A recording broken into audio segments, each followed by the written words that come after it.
saya terutama dilahirkan di keluarga pesantren, dari mulai buyut. Buyut itu bapaknya kakek ya, bapaknya kakek saya. Dia seorang kiai dan ulama harismatik, yaitu Bapak Abuya Kiai Haji Masduki.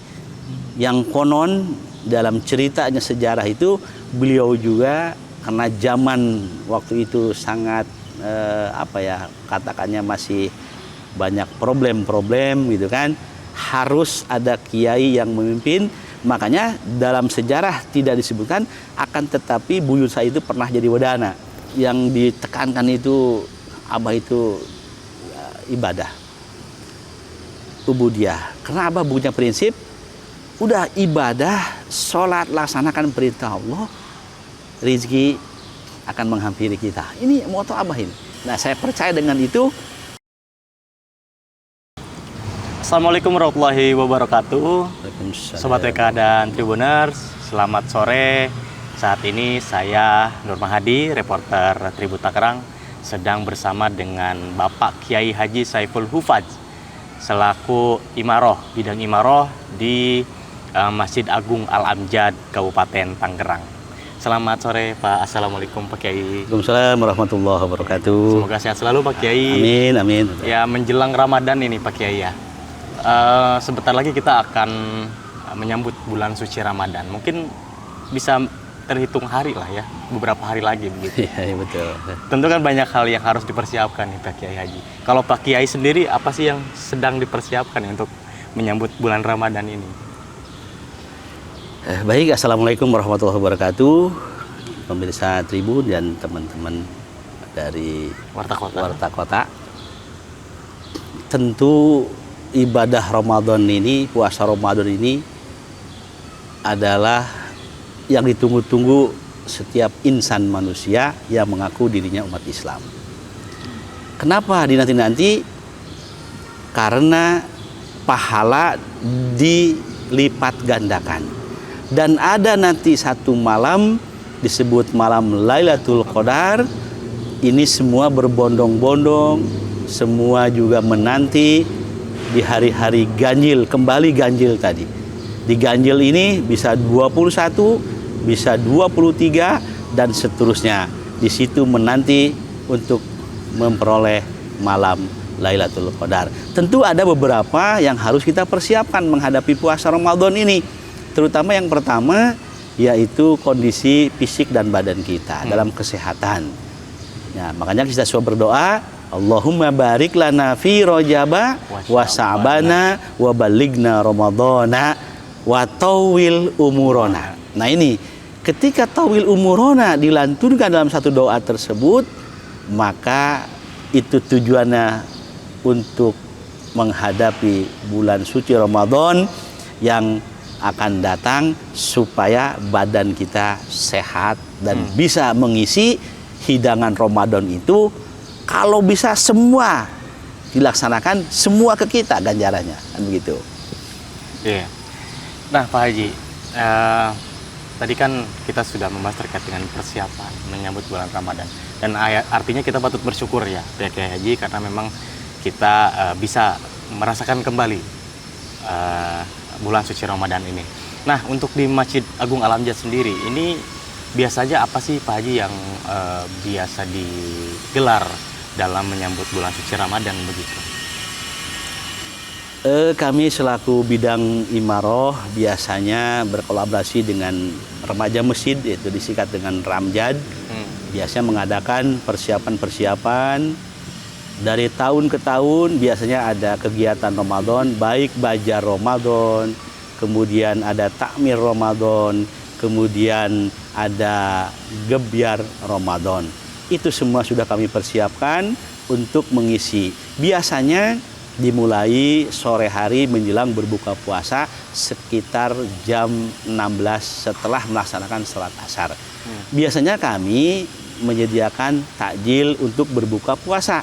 Namun untuk tahun sekarang, saya sudah ngobrol dengan Pak Ketua, itu akan diadakan takjilnya berbeda dengan tahun yang lalu berupa bubur. Bubur. Ya, Siap. bubur ya. Bubur kacang, bubur ayam. Buburnya bubur nasi. Oh, bubur nasi. Bubur nasi Siap, yang siap. nanti akan dikasih kuahnya apa itu warna merah itu gula merah Gula ya. merah. Gula merah. Kalau biasa disebut bubur suro Susu. ya. Bubur asuro. Oh, asuro. Bubur Siap. asuro. Nah itu untuk menyediakan mereka yang mengunjungi masjid ini untuk berbuka, dan juga tamu-tamu yang datang, ada musafir yang datang, dia tidak perlu lagi mencari-cari kemana-mana. Kami insya Allah menyediakan itu semua. Gitu. Tahun kemarin saya lihat ada perlombaan terkait MTQ, kemudian dan lain sebagainya gitu. Tahun ini juga bakal ada hal seperti itu. Tahun Pak ini Kiai. juga akan kami laksanakan. Ada lomba hadroh, kemudian ada lomba. Ya mungkin nanti apa yang diitukan kan kalau banyak kegiatan lomba juga kan tidak efektif juga. Ya paling ada beberapa yang kita akomodir untuk Sabtu Ahad itu. Kalau dulu Sabtu Ahad kita pakai tausiah. Setelah kita ada tampilan-tampilan baik itu marawis, hadroh dan sebagainya, ditutup dengan tausiah, kultum selama 7 menit mengenai hal-hal tentang Ramadan, bagaimana cara berbuka, bagaimana cara niatnya, bagaimana dan lain sebagainya diajarkan di 7 menit itu. Nah sekarang berubahnya bagaimana? Dulu hari Sabtu Ahad dipakai untuk tausiahnya, sekarang untuk Sabtu Ahadnya dipakai untuk perlombaannya gitu. Iya. Sementara untuk tausiahnya di hari-hari seperti Senin, Selasa dan seterusnya. Pak Kiai, imaroh kan erat kaitannya dengan pendidikan agama ya Pak Kiai. Nah saya lihat tadi Pak Kiai memang cukup proper dalam pendidikan agama. Memang dari dulu Pak Kiai terkait pendidikan agama seperti apa sih Pak Kiai? Bisa diceritakan nggak soal profilnya dulu, lahir dari keluarga yang seperti apa? Apakah memang dari pemuka agama begitu? Memang saya terutama dilahirkan di keluarga pesantren. Dari mulai buyut itu bapaknya kakek ya, bapaknya kakek saya. Dia seorang kiai dan ulama harismatik, yaitu Bapak Abuya Kiai Haji Masduki, yang konon dalam ceritanya sejarah itu beliau juga karena zaman waktu itu sangat katakannya masih banyak problem gitu kan, harus ada kiai yang memimpin. Makanya dalam sejarah tidak disebutkan, akan tetapi buyut saya itu pernah jadi wadana di Belaraja. Kewadaan Belaraja itu ya Kiai Haji Masduki termasuk mengisi tapi tidak lama. Nah dari situ dilah melahirkan anak Kiai Haji Adung Abdul Jalil. Kiai Haji Adung Abdul Jalil itu anak dari Abuya Masduki. Nah Kiai Haji Adung Abdul Jalil meneruskan pondok pesantrennya itu ya dari dulu bapaknya Kiai Masduki diteruskan sama anaknya Kiai Haji Adung. Nah Kiai Haji Adung ini punya anak ya ibu saya. Itu ada santrinya pesantren Kiai Haji Abdurrahman. Ya santrinya itu karena mungkin dinilai sama kiainya baik, mungkin budi pekertinya, akhlaknya bagus, dikawinkanlah sama anaknya. Ya itu bapak saya gitu. Kiai Haji Abdurrahman, lahirlah saya. Alhamdulillah Abah ya sekarang sudah almarhum gitu kan, ya, sudah setahun yang lalu. Ibu juga sudah lama, sekitar 8 tahunan.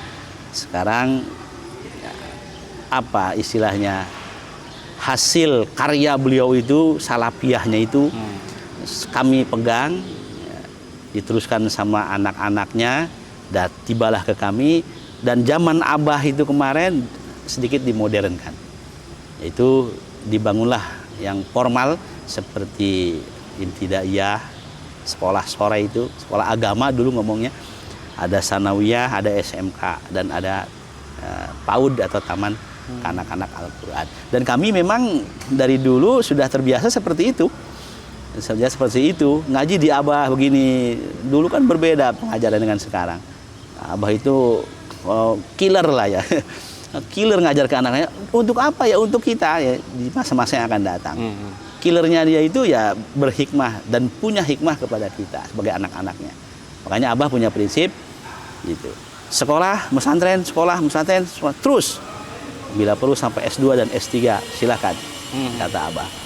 Nah, latar belakang seperti itu mungkin memacu saya ya berkiprah. Selain di sana juga alhamdulillah SK baru dari Masjid Agung Al-Amjad tahun yang lalu, ya sekitar 3 tahunan yang lalu, saya dipercaya jadi bidang imarah di Masjid Agung Al-Amjad ini. Siap. Artinya Pak Kiai semuanya berangkat dari pengajaran agama dari surau-surau begitu, hingga akhirnya sekarang bisa membuat sebuah yayasan formal yang memang masih dibalut dengan agama Islam begitu. Artinya begitu ya Pak Haji? Ya artinya mungkin Abah punya pemikiran yang lain. Kalau Salafi saja dengan modernisasi sekarang, kemajuan zaman semakin luar biasa, Abah berpikir pada saat itu bagaimana caranya agar tidak monoton hanya di Salafi. Nah, Abah padukan, gitu. Abah padukan dengan yang formal tadi, yang awalnya itu sekolah dulu bahasanya igama, ya, sekolah igama itu, sekolah sore, ya, ngaji sore. Kemudian ada tahunan itu ketika mau lebaran misalkan mau puasa ada taswiran, ada ihtifalan. Nah, itu Abah itu seperti itu dulu. Nah, akhirnya kemudian masyarakatnya memohon, meminta agar dibentuk dengan diteruskannya ke sanawiyah. Kami katanya jauh masyarakat ingin sekolah yang dekat, akhirnya Abah buka yang formal tadi. Berdasarkan dari permohonan dari masyarakat. Itu lokasi sekolahnya di mana Pak Kiai? Tepatnya di Desa Bantar Panjang, di kampungnya Rancamanu. Ya. Nama sekolahnya? Nurul Mutakin. Itu nama Nurul Mutakin itu zaman Mbah Buyut itu. Jadi Ki Mas Duki pesantrennya Nurul Mutakin diteruskan sama anaknya Ki Haji Adung Abdul Jalil juga Nurul Mutakin, dipegang terus sama Abah Nurul Mutakin sampai sekarang nama itu tetap melekat Nurul Mutakin. Ya, Pak Kiai, terkait dengan pengelolaan pondok pesantren dan juga sekolah ya, itu bagaimana mekanismenya, kemudian manajerialnya seperti apa, dan bagaimana sumbangsinya sih terhadap para siswa atau masyarakat di Kabupaten Tangerang seperti itu? Baik, kami punya yayasan pondok pesantren Nurul Mutakin. Itu nama itu sudah disematkan dari zaman buyut kakek saya. Alhamdulillah dulu hanya Salafi, sekarang di hampir ya semi modern tapi hanya modern sekolahnya, pengajaran pembelajarannya. Bagaimana mekanismenya?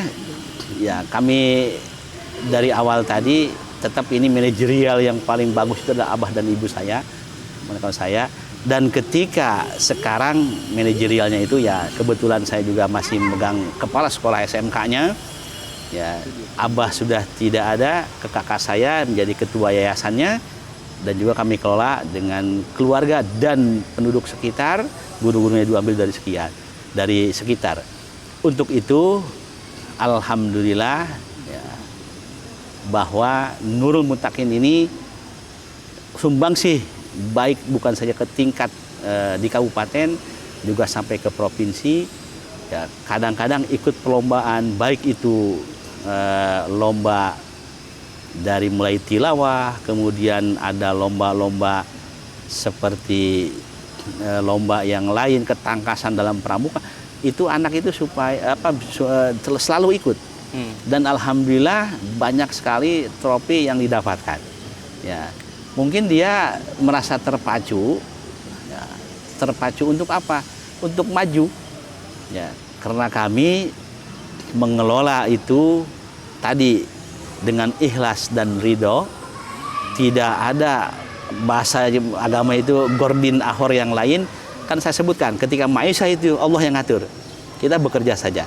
Nah dengan keyakinan tadi, alhamdulillah guru-gurunya juga semangat, siswanya juga semangat, walaupun memang ini di perkampungan, tidak seperti di kota-kota besar.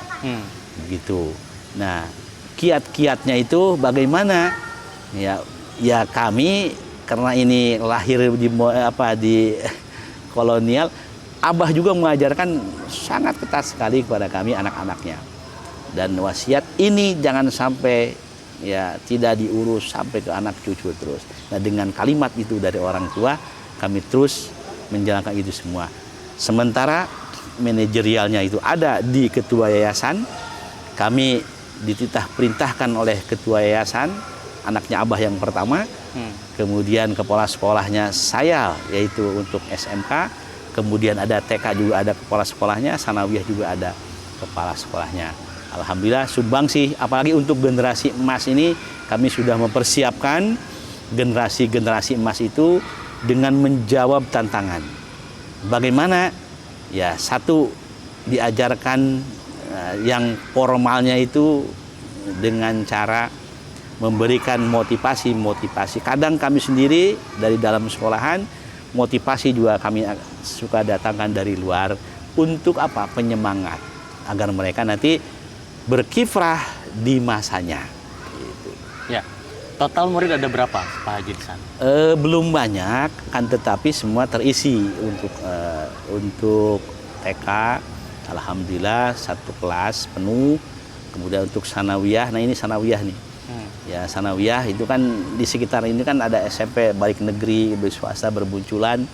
Ya kalau Sanawiyah itu kan dulu bahasanya sekolah agama. Nah, kadang-kadang peminatnya juga ini.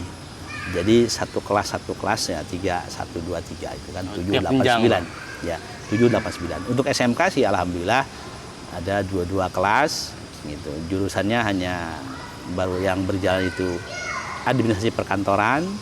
Ya dulu pernah dicoba untuk mesin sepeda motor, tapi ternyata peminatnya berkurang gitu. Ya. Akhirnya hanya AP ini yang berjalan. Gitu. Oke. Pak Haji, ini kan dari Ponpes kemudian bertumbuh menjadi sekolah formal. Ini kan butuh perjuangan yang ekstra, Pak Kiai ya. Ditambah lagi SDM-nya juga harus proper gitu.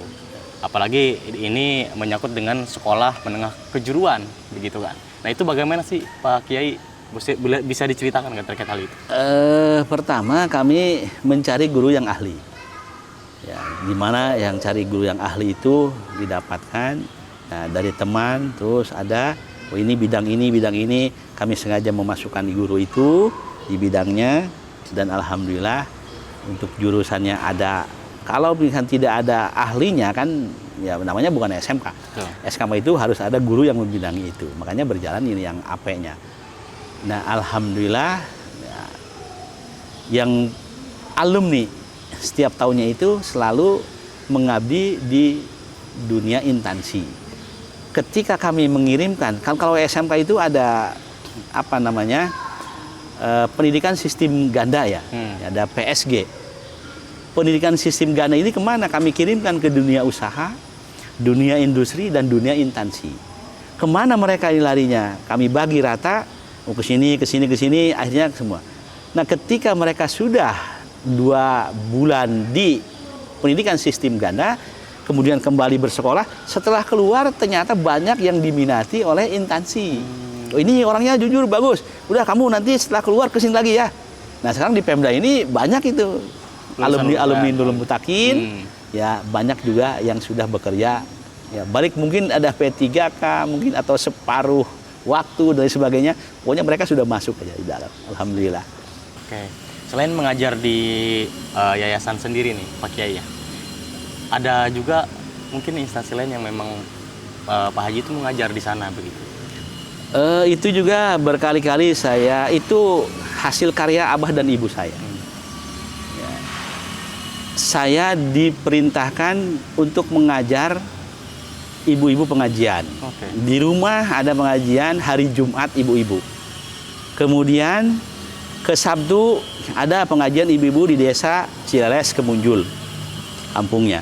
Kemudian hari Ahadnya ke kampung Cileles, desa Bantar Panjang. Kemudian hari Seninnya itu kosong, ya. Kemudian hari Selasa ke bagian Namprak, ibu-ibu juga. Kemudian ke hari Rabunya ke Pila Tatira. Hari Kamisnya istirahat, nyambung lagi ke hari Jumat. Itu ibu-ibu. Itu saya dibantu sama istri. Ya, dibantu sama istri. Jadi muter terus tuh. Seminggu muter Tangerang. Muter terus kita. Alhamdulillah, Tadusan bin Ni'mah barangkali. Ini berkali-kali bukan karya saya, karya ibu bapak saya. Ya. Teruskan pengajian, jangan sampai dilepaskan. Itu adalah pekerjaan kita dan untuk akhirat itu juga dapat di situ. Kan gitu. Nah, itu moto itu saya bawa terus untuk penyemangat saya. Ya, maisah kan rezeki ya dari Allah kayak ngatur gitu. Iya. Ya. Nah, terkait pendidikan nih Pak Kiai. Ini Pak Kiai SD di mana, SMP di mana, sampai ke perguruan tinggi di mana? Waktu SD saya tentu di kampung sendiri, di SD Bantaran Panjang. Kemudian setelah SD 6 tahun saya ke Sanawiyah, yang sekarang jadi negeri. Ya, negeri Sanawiyah di situ. Dulu An-Nur namanya. Sanawiyah An-Nur. Setelah Sanawiyah saya sambil pesantren di tadi apa namanya? Aki saya nyebutnya itu. Kai Aki. Di Kiai Haji Baihaqi di Katomas ini. Selama 3 tahun saya sambil sekolah Sanawiyah, kemudian saya meneruskan ke Aliyah di yang tadi saya ngomong itu di Tangerang. Sambil pulang perginya itu ke Raudul Salam, Ki Utin tadi, Cimone, Tangerang, Cimone Tangerang selama 3 tahun. Selesai saya meneruskan ke perguruan tinggi ya, yang ada di Ciputat waktu itu masih IAIN. IAIN, siap. Ya, masih IAIN. Ya, tapi tidak lanjut hanya 2 tahun saja.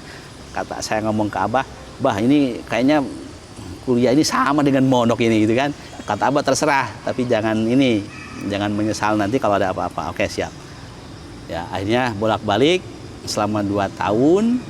Kemudian ya, saya ngomong ke Ki Utin, "Haji, ini udah 5 tahun saya di sini. Saya mau pesantren ke tempat yang lain." Saya pesantren ke tempat yang lain. Nah, di sini baru terbersit. Wah, ini kalau nggak meneruskan kuliah ini bagaimana? Mungkin tujuan Abah ini ada sesuatu gitu kan. Yeah. Akhirnya saya kuliah lagi di Unma Cikaliung Menes sana.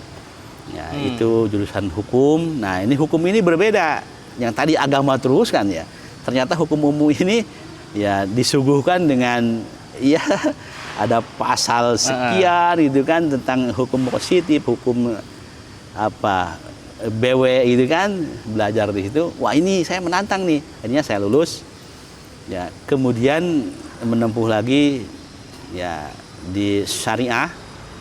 Kemudian saya S2-nya di Gunung Puyuh dan alhamdulillah mungkin Abah bahagia di sana. Abah nggak tahu nih saya udah S2. Ya, Abah mungkin Ibu juga nggak tahu. Alhamdulillah sudah S2 di Gunung Puyuh, kebetulan hukum keluarga jurusannya. Ahwal Sahsiah. Ya, hukum keluarga. Nah, di situ S2-nya alhamdulillah Tadusan bin Nima ya minimal kita nanti bisa kembali menjadi apa barometer untuk anak kita. Oh iya, bapak saya misalkan abi saya itu udah sampai S2, saya minimal harus lebih kan gitu. Betul. Hanya memacu saja. Walaupun memang keilmuan tidak begitu. Ya, keilmuan ini harus kita dapatkan apapun itu. Guru saya pernah ngomong. Bahasa itu. Ya. Cari ilmu seperti kita cari ikan. Apa namanya tuh? Yang dok-dok apa dulu? Yang di Sukabumi itu, bubu semacam itu. Kalau kita ngebubu itu apa saja masuk kan? Mau sampah, mau kayu segala macam, udah. Nanti ketika kita ambil di darat, gitu kan? Kalau ikan mah bermanfaat, ambil. Kayu bisa saja bermanfaat untuk masak. Betul. Kecuali sampah kita buang. Begitu juga mencari ilmu, apa saja cari ilmu. Nah, nanti ketika kita di masyarakat baru kita gunakan yang mana yang harus kita gunakan, yang mana yang bermanfaat, yang tidak bermanfaat ya kita buang. Begitu. Ya. Itu. Iya. Saat ini Pak Kiai tinggal masih di Tiga Raksa berarti Pak Kiai? Di Tiga Raksa. Kebetulan saya ada di dalam pesantren Nurul Mutakin tadi. Ya, tentu keluarga juga di situ. Itu bukan sekali lagi tadi, bukan karya saya, abah saya. Rumah abah saya, ya saya bikin rumah saya gitu. Mohon maaf, untuk anak sendiri ada berapa? Anak saya 3.